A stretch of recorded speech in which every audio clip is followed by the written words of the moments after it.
This PowerPoint presentation, like all the ones we do in these lectures, should be available on the web. And hopefully you've been told how to access this material simply on the web.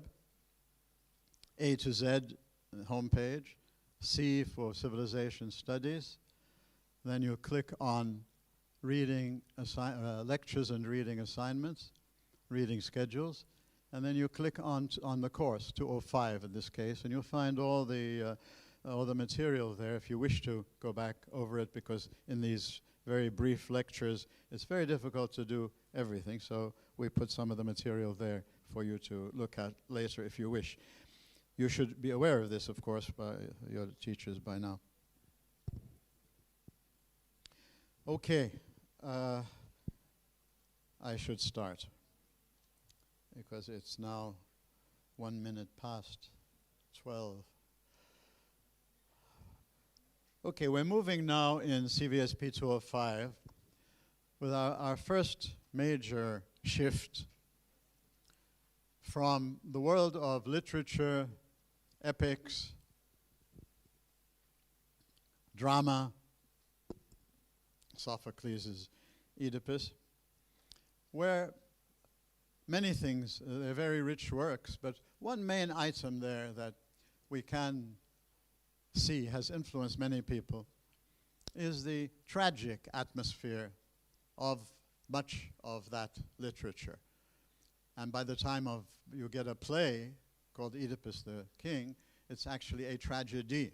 So a tragedy is a genre, it's a type of literature, it's a type of theater, but the tragic goes well beyond just a tragic play. The tragic, hopefully, has come across to you somewhat when you finally looked at Oedipus and you were able to connect it somewhat to the Epic of Gilgamesh and to Odyssey of Homer, the tragic elements in both of those. Remember, the tragic element in Homer, if that was missed, is that when he goes down to the underground, he meets the greatest hero of the tragic world. That we know we're going to die, but we will, more important is that we be a hero. And so he meets the greatest hero down there, Achilles, and Achilles is regretting and is almost telling you, you know, this is all bosh, don't follow it, Odysseus, don't continue on this track. You know, you've been misled. Don't live for, what I did, I was a fool, Achilles is saying. I actually believed what they told me, that if I die, it's better to die young but as a hero than to die old but as a mediocre nobody. And so I chose to die as a somebody young, and now I wish I had stayed alive. So was Homer questioning the code of his society and this tragic code that the most important thing is to be a somebody and to be heroic and all that? Well, you see in the play, in the epic itself, Odysseus comes out and he's still the same Odysseus. He's still continuing to live the kind of life that makes somebody a somebody, that he doesn't compromise, he does still try to do his best, he seeks the best, he seeks to find out all the, he risks his life all over the place because he doesn't just want to live. Because if he just wanted to live, he could have stayed with what's her name, Calypso, or he could have stayed in any of the places he was at.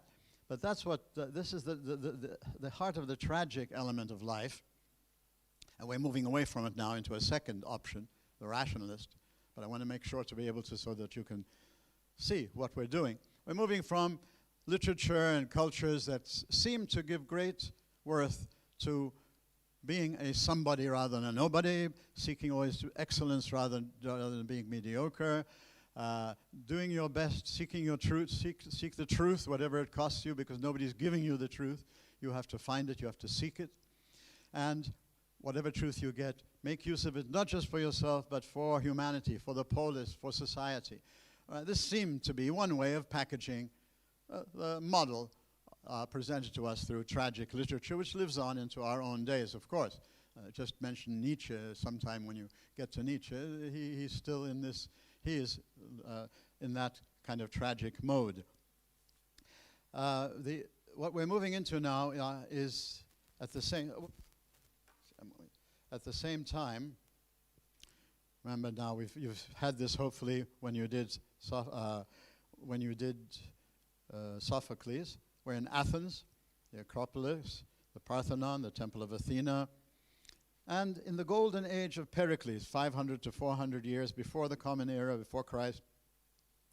In the golden age of Pericles, you have been now exposed to Sophocles. You don't do Thucydides in 205, it's a shame, because there you have a very interesting, also tragic atmosphere of its human nature. You can't do anything about it. That causes so much misery and the power. And human nature is lust for power. And so no matter how good your reason is, and that's the only thing you can follow, you will always wind up having the lust for power in us defeat reason. So you had another tragic element there, but in a history now, not in an epic. Now we're moving in the same period under the great ruler, supposedly, that he becomes an icon, Pericles, becomes an icon for the ruler who can rule well because he knows how to rule well, but who also has wisdom and has standards and has principles. And that's what Thucydides presents to us in his funeral oration in the Pericles. So in this same atmosphere of Athens and democracy and all of that, you get Socrates now. You get Socrates, and after him Plato, and that's what we're first looking at, Socrates and Plato.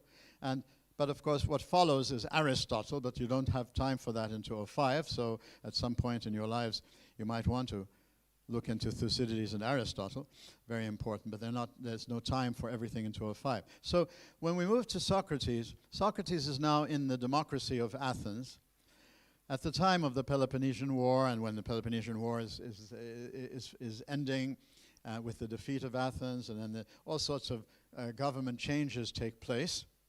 But it's still, in name, a democracy. And so the Athenian democracy, this was the Peloponnesian War, was now, it had destroyed the whole fabric of Greek society, had changed all kinds of values into their opposite, lots of hypocrisy, just simply almost destroyed the whole Greek world in this war between superpowers, between Athens and Sparta at the time. But the main thing that Thucydides noted about it was that it had robbed the Athenian democracy of its principles. And no one was really living the principles of democracy anymore, as stated by Pericles. When we get to Socrates now, Athens is so corrupt, it's still a democracy in name, that they actually take him to court, Socrates, and they have a jury. 501 citizens of this democracy now have to judge what are we going to do with this Socrates, who's become a nuisance because he goes around trying to get us to think more deeply and more seriously than we're doing. And he tries to upset us and tell us that, we only think we know, but that we don't really know because we don't have a basis for knowledge. And so he's going around, making a nuisance of himself. So they drag him to court, and they trump up charges against him, all right? And then they finally decide to convict him. And so he is condemned to death, but it becomes understood to be as symbolically as a legal assassination. It's an assassination. It's not a proper judicial decision based on facts and based on the situation. They wanted to get rid of him. So whatever happened, they were going to do this. But in the guise of a democracy, you see, this is the one of the things you have to understand about Plato is you have to put yourself in his place, like you had to put yourself in the place of an Oedipus if you really want to understand what Sophocles is saying. Putting yourself in the place of Plato, picture yourself at this trial, and watch. And it's by the way, it's recorded in Plato's dialogue called the Apology. It's a short one, and some of you who do reading, you might want to read it. It's a very nice, very interesting little work. We used to do it, but we don't have time for it anymore. But we point you to it. We tell you what happens there. Plato is observing what's happening in this polis, this city-state. The polis, remember, is the only place that you can fulfill your humanity. You can't fulfill your humanity unless you're in a well-organized, well-functioning society. So that should be a major aim in your life in this period, to make your society as good as possible, as fruitful as possible, so that you can be as fully a human as possible. So it's not a split between selfishness and altruism. It's the rational connection, balance of both. We have our desires, our needs, what we want, but we can't ever have them if nobody else has them but me. So the more we all have it together is the best way forward to forward humanity and to help humanity. Now, the democracy has become so corrupt that not only when it first corrupted, it got itself into the Peloponnesian War and was defeated by Sparta, more like a dictatorship than a democracy, but because, according to Thucydides, because they had given up their democratic principles. And now Plato, Plato who knows that, who's lived that, who's experienced that, is now experiencing, remember you're Plato now in this scene, he's now experiencing this democracy, condemning him to death. So what do you think Plato's view of democracy would be? Say, yay, democracy, democracy for the world, democracy for everybody, right? Right? Hello out there, right? Would he say that? He would? No, he would say, democracy as you are living it, you are watching what every great ideal can get corrupted. So things, humans have to organize themselves in different ways. So there's no one perfect way of organizing your society. Democracy, as an option, can work, but only if it works according to the principles that it's built upon. As soon as it just becomes an excuse for power, as it had become, then it's no longer a democracy. And if that's what your idea of spreading democracy, then you're spreading a lie. You're not really helping people. You have to spread democracy built upon proper principles, proper rational, moral, human principles. So it's never a name, a cliche, democracy. What kind of democracy? Brave new world. Or what world do you want? Arab Spring. Or what kind of a spring do you want for us Arabs? Words are cliches. All right, you have to sort of see what is. So one thing Plato does in the Republic is he shows how every form of government, how it can become corrupt and how it has become corrupt. What's he trying to do? He's trying to alert us to what's happening. He's no way telling you that if you follow my formula, everything is going to be perfect. All right? So what's he doing in the Republic? He's developing a formula for improving society, for improving the polis. I want to start with this because this is very important, then come back into details. At a number of times in the Republic, he's accused of, but this is too idealistic, utopian, the way you are planning it all. And he gives a number of answers to that. He says, do you blame an artist because what the artist paints is not what the world is? All right? Well, you see, what an artist does is tries to, in his day, Mabayev today, would try to lift you to see something, about the world you're living in that you're not seeing because you're so busy in the details and the material things of life. The artist tries to show you what is beauty, so in all the things that show beauty, all right?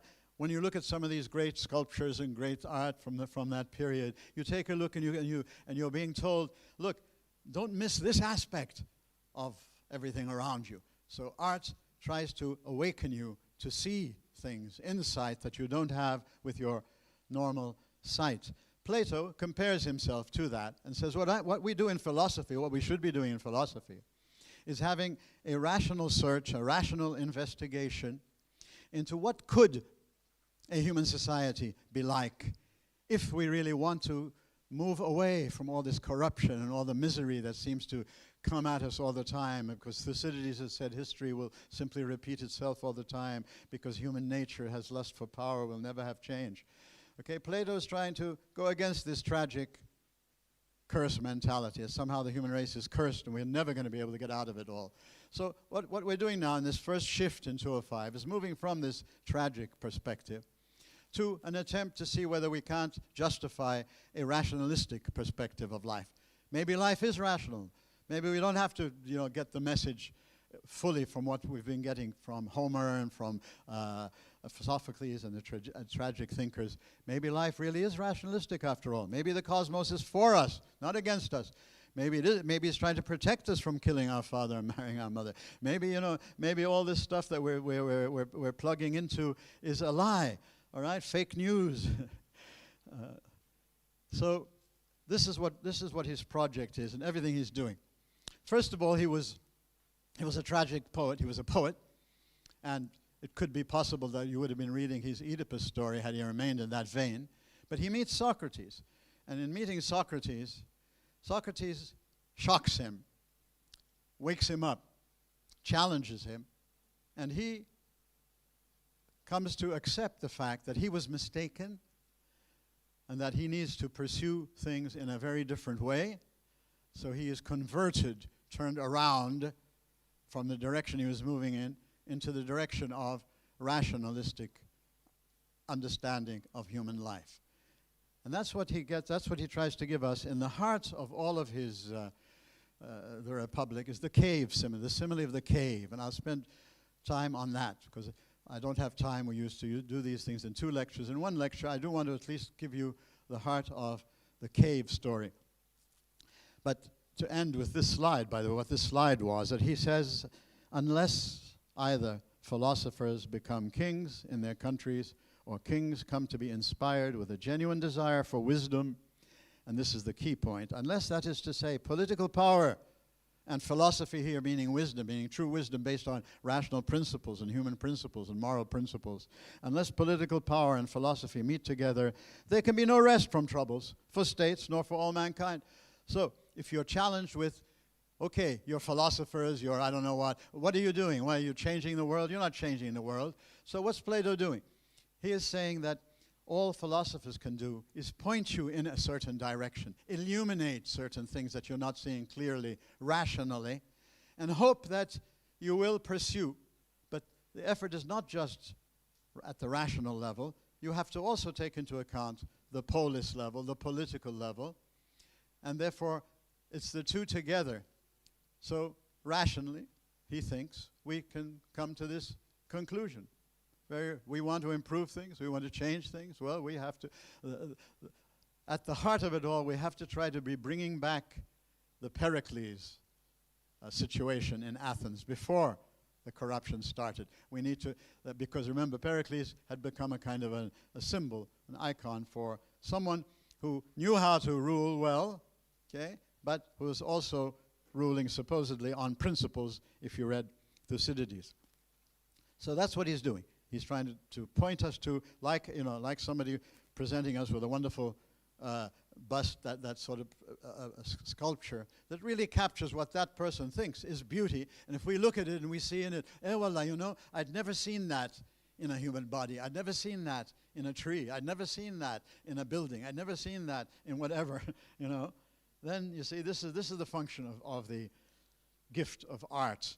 All right? The artist has gifts that we all have, but they develop that gift, and they're able to then put it there in a way that challenges us. Well, this is what philosophy was for Plato. Philosophy should not be what it has become, just simply specialization. It has had to do that to survive. Today, philosophy, when you talk about philosophy in the Department of Philosophy, you talk about specialization and increasing knowledge and all of that. But the love of wisdom, the love of the truth of what life is all about, the meaning of life was the heart of what philosophy was for Socrates and Plato. And so, what is he doing, therefore, in this Republic? Take a look now at the play.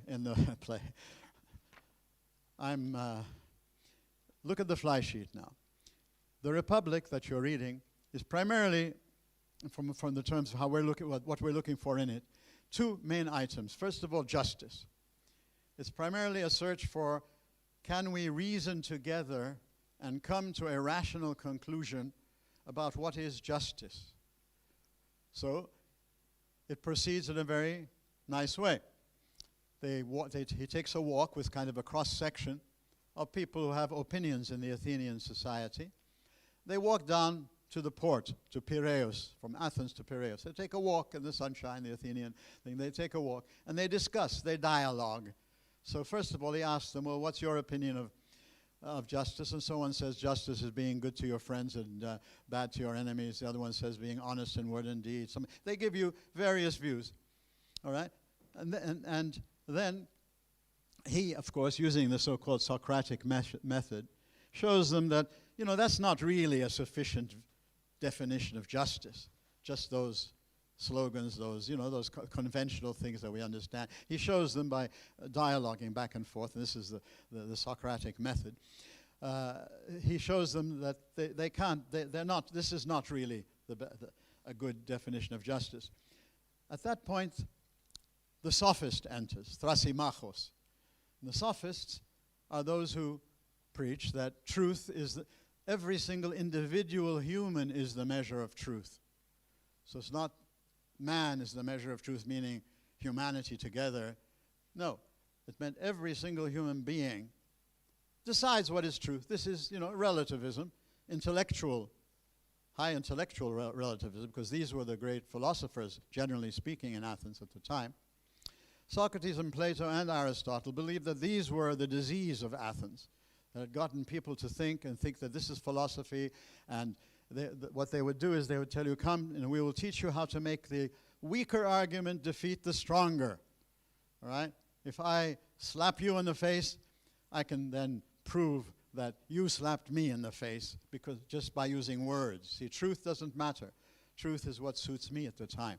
So if my truth is that you slapped me, that's what I want to believe, but I slapped you, we can teach you how to do it. That's what philosophy had come to be at a certain level in affecting the whole of the Athenian world.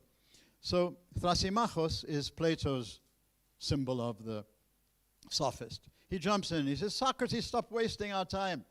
All this discussion and dialogue on Mabarishu and CS and philosophy. And everybody knows what justice is. Justice is the interest of the stronger, and the weaker has to simply follow. And all the weaker can do is try to become the stronger. That's what it's all about. That's the game. I'm giving you the heart of the game. All right? It's the interest of the stronger. Why do you have to take these courses? Because the people who are stronger than you have told you you've got to pass these courses to get a PhD or an MBA.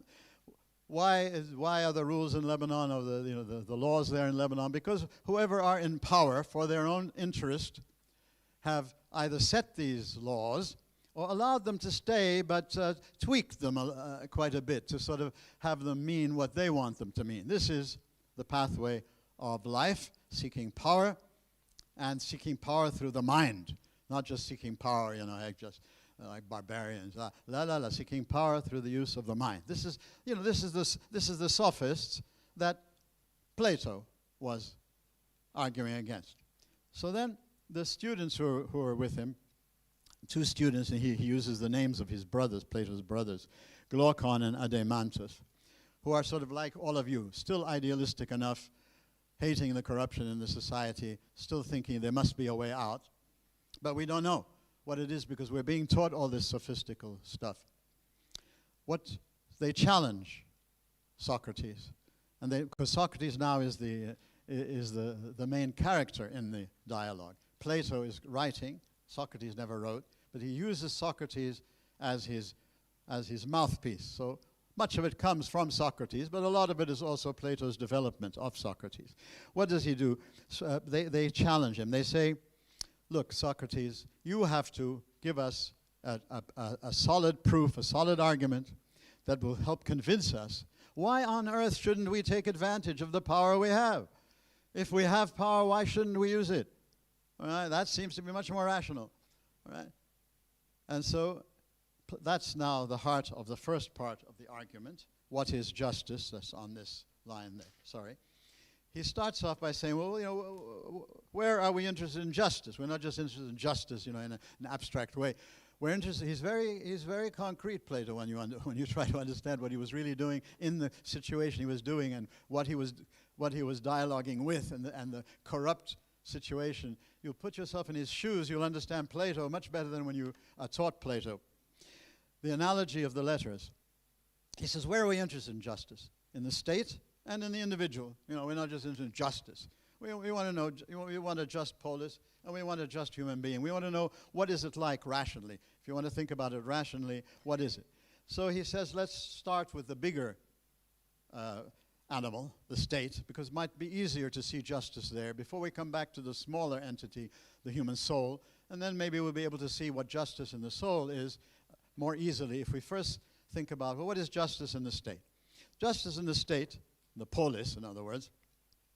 Okay, he says, you know, I can't go through all the details, but basically he says we come together because we need each other's help. No one can do everything that, and it would be good to be having the best. So if you're a better carpenter than me, why should I be a carpenter? I can be a better something else, and I can benefit from your being a better carpenter, and we can, you know, we need each other. We come together functionally so that we can survive and so that we can survive well, all right? So we have, and this is a major thing with him, we're born with innate capacities, all right? Each one is born with a different capacity. And he will at one point use the myth of or the noble lie. Some of us are born with bronze natures, others are born with silver, and others are born with gold natures. So all these things you have to put into the whole atmosphere of what he's doing. Don't just take them out of Plato and think you know Plato. But at this point, when we get to that point, I can try, if I get to it today, I can try to help you see how is he using that? Not to fool people, but to try, he's trying to give us something about how can you put into practice these good ideals that we want to try to get into our society. But he does believe that we are each born with a different natural capacity. So we should take advantage, therefore, of the best capacity that I have, the best capacity you have, and that's why we come together. Okay, specialization, division of labor. Okay, we all know what specialization is, what division of labor is in the modern period. It's so useful, it's so important, it's so good functionally. So it's a functional and natural thing because it's building upon nature and building upon functionality in a society. That's why we come together in a polis, in a society. Now, what is a society if you analyze it structurally? Any society, any state, whatever that is, a monarchy, whatever it is, has to have three ingredients, three necessary conditions. So you don't have a society. You need to have people producing everything that's needed. You have to have people defending the society. And most important, you have to have people who know how to rule and govern the society. So these three basic aspects are the structural, the necessary conditions to have any society. So what is justice? Well, justice is the product. When these three aspects of a society are functioning at their best, that's the direction you need to move to get better and better justice. Justice is when those who are producing are the best ones fit for that. Those who are defending are the best ones fit for that. Those who are ruling are the best ones fit for that. When you get that, you have justice. So now is he telling you, now you know how to get justice? He's telling you, you need to move in that direction. This is if you want to go to Tripoli and I tell you how to go there, you're not there yet, but you know how to move and go and to get to Tripoli. If I never tell you where Tripoli is, you might wind up in Saida or Sur. Right, so he's telling you what he's trying to do is develop a rational roadmap, if you like, of how to improve society, how to get society out of the corruption it's in, by trying to have people do what they're best fit to do. Those who are best fit for all the productive and artistic and business and everything part of society, be doing that. Those who are best fit to rule are doing that. Those who are best fit to defend are doing that. Those who are best fit to rule. That's the first basic point, in other words. Much more has to be, he said, not much more as he said. But he says basically, at the same point, we develop what come to be called the four cardinal virtues that are taken from Plato: wisdom, courage, self-mastery, and justice. Right? These are the basic virtues, the basic excellences of a human society and of a human being. All right? He defines each of them rationally. Self-mastery is, knowing what you can do and wanting to do it. Okay? Getting to know what you are best fit to do and to do it. Okay? So if you're best fit to be a producer, you won't want to be a ruler, just so that you can have, you can be the prime minister or the president or a wazir or something. If you're best fit at the business level, the artistic level, stay there, do that. Okay, that's so self-mastery is keeping yourself under your own mastery, all right? Not being ruled by one thing or another, not being ruled by your passion for, your lust for power, your passion to be a ruler, your desire to have a tank, and be an army general or something like that. It should be rational. Your desire, self-mastery is the rational awareness and the desire more and more to discover what it is that you can do best, what are the things you can do best, so you can take advantage of them and invest them into improving the whole of society. And now this quality, self-mastery, is the quality that everybody needs. The defenders need it, otherwise they might want to make a coup d'etat and be rulers. The rulers need it because otherwise the last thing a ruler would want to do is to rule. A rationally prepared ruler in Plato would be the one who doesn't want to rule. The best people to rule you are those who don't want to rule, but are best fit to rule. So in ruling, they're going to go against their own passions and their own desires, and they're going to do something for humanity. You'll get all of this in the cave story when we come back to it, but this is the whole notion of inborn excellences. So some people are born with the excellence of wisdom, so they can, through self-mastery and courage, they can also rule. Some people are built with, have innately within them the capacity for self-mastery and courage, and so they should be the defenders. And the producers should be happy to simply be where they are and do what they're doing. So these are the things you want to pursue in life: self-mastery, courage, and wisdom. Everybody pursues them at a certain level. However, those who can pursue them at the best, at the highest, that's innate. Some of us are bronze, so we're not fit to, by nature, we have great capacities for other things, but we're not fit to rule, right? Some of us have the self-mastery and the courage, but we also have wisdom, but we don't have the wisdom to rule, so we should be satisfied through self-mastery to just stay at the defender level, okay? And so what is justice? So self-mastery is the principle of solidarity, okay? Not social struggle, but rather, so how do we go from struggle to solidarity? Self-mastery is the key virtue, the key excellence, the key power that we need, and everybody has it, right? Courage is the rational insight into what I should fear and what I should not fear. So courage isn't sort of, jump off the roof and show me what a bozo human you are so I can fall in love with you. Courage is not just to do, it's not rashfulness, all right? Courage is intelligently recognizing there's a tank coming at me, and I have a pea shooter. Maybe I should withdraw and get some more power to come back. Not I'm going to stand here, I'm going to let you do what you like. Courage is intelligence, all right? But it's the intelligence but however, if you're in a war and you're fighting and it's a decent war or whatever, you should stay there. You shouldn't run away. So don't be a coward and don't be stupid. Don't be rash and don't be you're stupid in both cases. Aristotle will later define it. Okay, courage is knowing what to fear and what not to fear. So when you should stand there and you should defend, even at the risk of your life, but it's not sort of something stupid, then you should do it. So courage.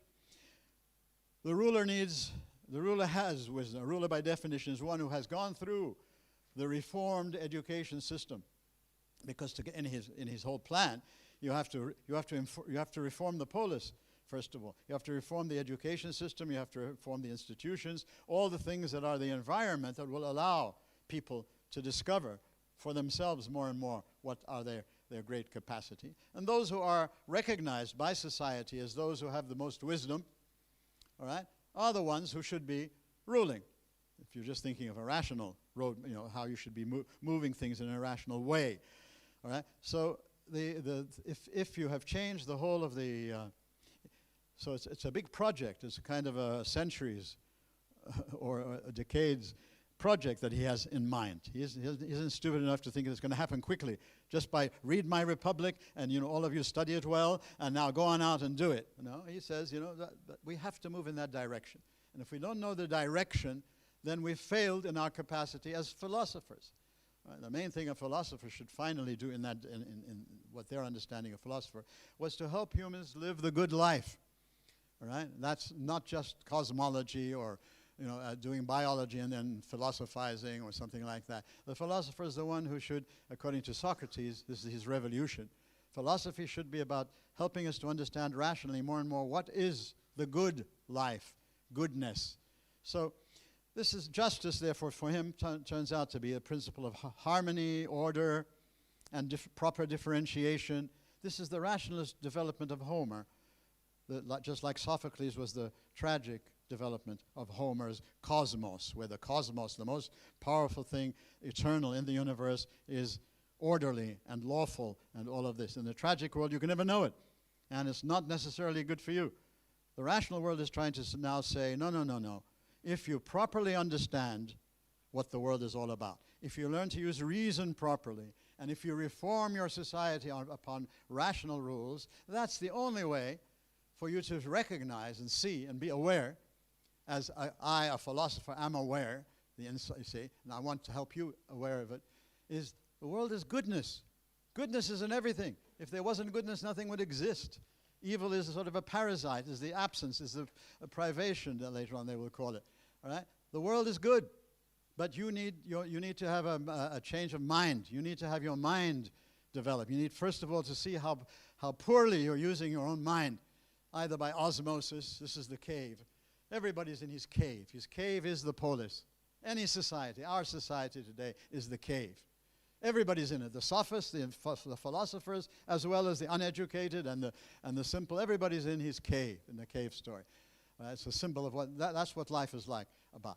People there are either going on by osmosis, just doing the latest thing and the politically correct and the fashionable and moving, living for wealth and power and comfort and mobile shu, or you have the philosophers who are developing minds and helping others develop their minds to have more power through knowledge. That's the cave. Coming out of the cave for Plato and is primarily becoming aware of this. See how an artist makes you aware of some things of beauty and other elements, or even corruption that you hadn't seen before, the artist does. Well, the philosopher should, through his rational description of life and all that, lead you to see rationally now things that you need to do if you wish to change things so that you can really see. So Plato's whole effort, Socrates was the one who got it all started. Let me see, this is not... These, by the way, these slides, I had them copied out for you on this list here, but some of them have been changed a bit, and they're more correct if you actually go to the web on it.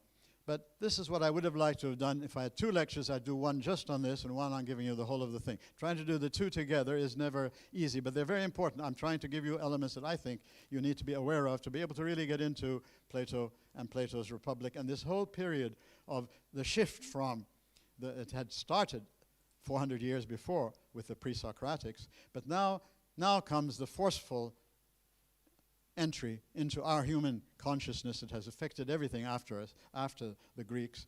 Their philosophy meaning Socrates, Plato, Aristotle, that line of philosophy has influenced everybody ever since, either to take things from the agree or to reject them or to find, but it's the heart of what philosophy is all about. So going back to the beginnings of it all,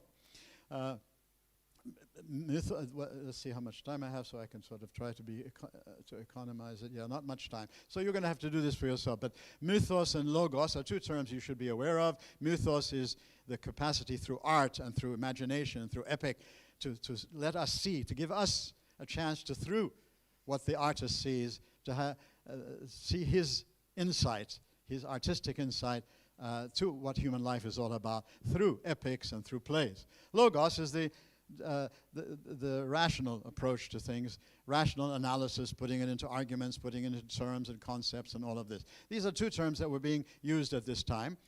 Each one has its own genius, and of course, over time, I hope we've learned that we need to develop both, because when we go in one way or the other, we lose the heart of, when you get the heart of each, then you get the best kind of development in thought and philosophy and insight.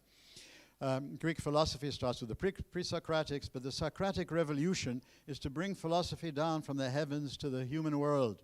And the main question becomes, what is the good life? All Greek philosophers after Socrates claimed him as their muse. Plato, even those were very different from one another. So this is Socrates is why he's become kind of a model for or against him, those who want to attack him. Plato and Aristotle especially influenced the progress of European Islamic thought. The Republic, politeia, has definitions, but the meaning of it, the way he's using this term in the Republic, is the search for the best rational structure.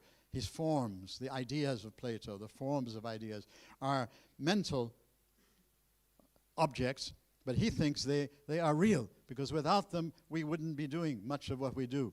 They guide our thought.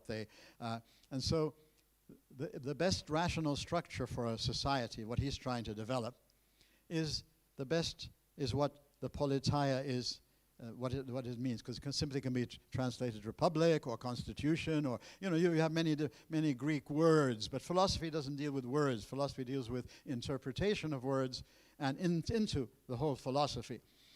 The main topic is justice, structural analysis. Okay, so, the sufficient condition to have it, you need to have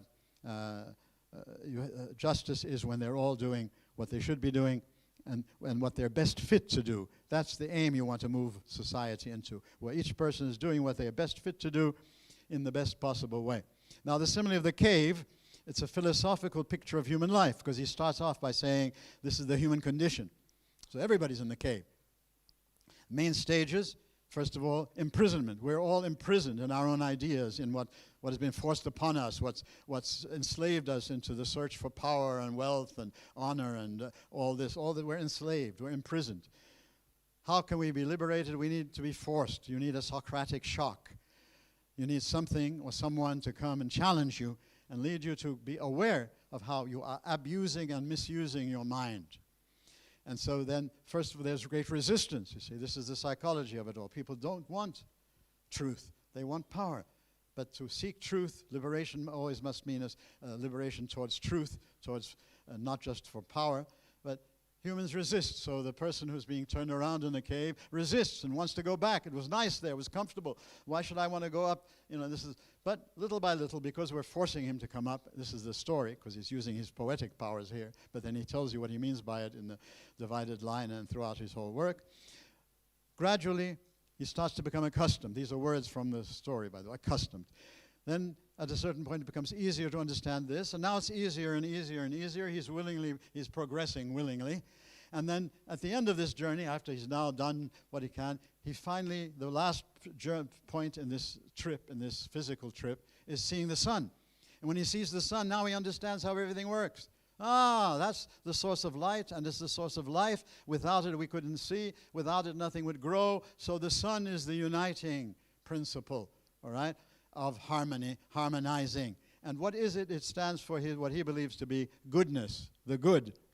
He refuses to define the good, but he says the good is in everything we see, you see. So if you want to know what is justice, you have to connect justice to goodness. If you want to know what courage is, you have to connect courage to goodness. If you want to understand what self-mastery is, you have to connect it to goodness. So if there is a God in Plato, and he's not this is a unitive, a monism, a unitive philosophical principle, is the form of the good. But there are all these other forms, so there are many eternal objects, and there are many, et cetera, but he's giving you this unitive picture of how rationally you can understand the world is not tragic. There's no Oedipus curse, all right? It's just that we don't use our minds properly, and that philosophy should wake us up to that. That's what Socrates was doing. That's why they wanted to kill him, because nobody likes to do that. So who is the one who, in the cave, think of Socrates? When he comes out, however, full enlightenment has not ended. Rational enlightenment is only when he goes back, when he recognizes his political responsibility. All right, now he's a philosopher. And now he just go back, rule, politics. Look what they did to Socrates. Look at the corruption. I have now can enjoy the world with my contemplation, with my philosophical abilities. No. we must force him to go back, just like we have to force him. So force is a physical word, but the symbolism is his own mind will tell him, I'm not yet fully liberated and enlightened unless I am a Socrates, unless I am a Prometheus, unless I am an Oedipus, if you want to bring all of them back in. Right? But his philosopher, the true philosopher, is the philosopher who will do all he can to try to benefit the polis he's come from, because he didn't come from nowhere. That's the last part of the cave story. It tells him, he came from the polis, and therefore he must come back down. So the force in both cases are not physical force. The force is the force of the mind. The mind will force you to be liberated if you use it properly. Your mind will bear the suffering of having to say, I was wrong, of saying, I thought I knew everything, etc. You're ready to take that pain because rationally you now want the truth. You want to be a philosopher, a lover of wisdom, not just a lover of power. And so the first force is symbolic. And the last force, the forced return, as he describes it, is because that's his rational duty. So rationality is the heart of, but rationality as Plato understands reason, because rationality has come to mean many, many different things in the world we live in today. But in this kind of human way, in this holistic way, and seeking what is the good life, the polis, the human soul, therefore, is similar to this, justice in the human soul. What's a human soul for him? Rational, spirited, appetitive, instinctive, all right? You don't have these three things, you don't have a human. You have these three things, okay, get them to do their best.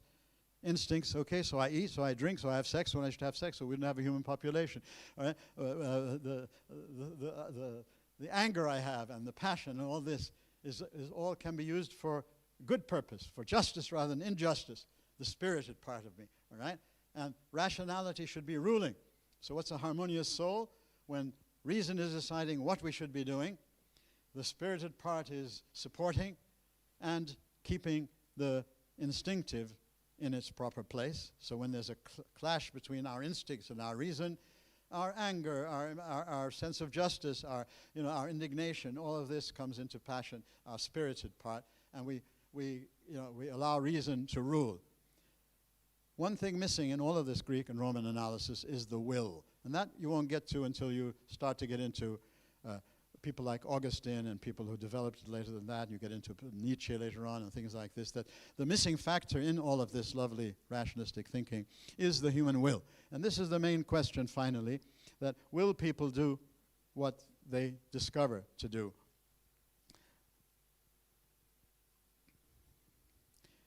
Please do go through all of this. I do want to make a comment here. The bottom part there's this assumption that leaves out the autonomy of the human will that can go against reason, not just the spirited part and all that. There's something more than just that. There's the will that isn't really focused on sufficiently in the Greek world. The assumption that self-knowledge will lead to social harmony, that we will do what rationally we're best fit by nature to do. That's the big assumption there, that if we discover what we're best fit by nature to do, we'll do it. So virtue is knowledge. When we know, we will do what's right. This is what had to later on be developed in philosophy. But he was starting a whole search. Don't blame Plato that he didn't do everything. But the point up there I want to make, because often, he's talked about in terms of he's anti-democratic. He's anti-everything, every ism. He's like a Nietzsche later on. He's against every one of those, the systems that were not working. So if you don't understand that, then you put him into, he's an anti-democrat. Ridiculous. He's not a 21st century person. He was writing at that time, put yourself in his shoes, what his concerns was. He was trying to, and it wasn't a caste system in the conventional sense that, you've inherited it, so you have to be what your father was, or a caste system with the untouchables and all of that. It's not. It's a rational attempt to think sort of rationally, naturally, what should social mobility be like? What should all the ideals of democracy, how can they best be actually put out of an ism called democracy, into a proper rational system of ruling? This is what Plato is doing. He's not an easy person to do that, but I do want to at least have made one comment there that if you really want to know Plato, don't just stop at the first sort of kind of slogans that are said about him. He's much more interesting. He's a political reformer and a philosopher and a poet all at once in a given place. So basically, he believes what we need is a radical reform of the education system so that implicitly everyone has the opportunity to discover and demonstrate the full potential. So if you're made of bronze, if you're made of silver, if you're made of gold, you'll discover that. All right? And you'll see what he means by it. Yeah, not something literal, but you'll see that, you have a capacity for this. Why don't you do that? You're much better at this. Why don't you do that? Why do you want to be a king? Why do you want to be this? Why do you want to be that? All right, so when you're reducing him to a sort of a simple anti-democrat or a caste system or something like that, there's a quarter truth there. I wouldn't even say a half truth. There's a quarter truth in each of these, but that's not Plato. So I'm sorry I don't have more time for this. If you do go through the slides on the web, I put them here. There are a few changes there. And I hope you believe the world is rational and you can change things and make it a good place for yourselves. Bye-bye.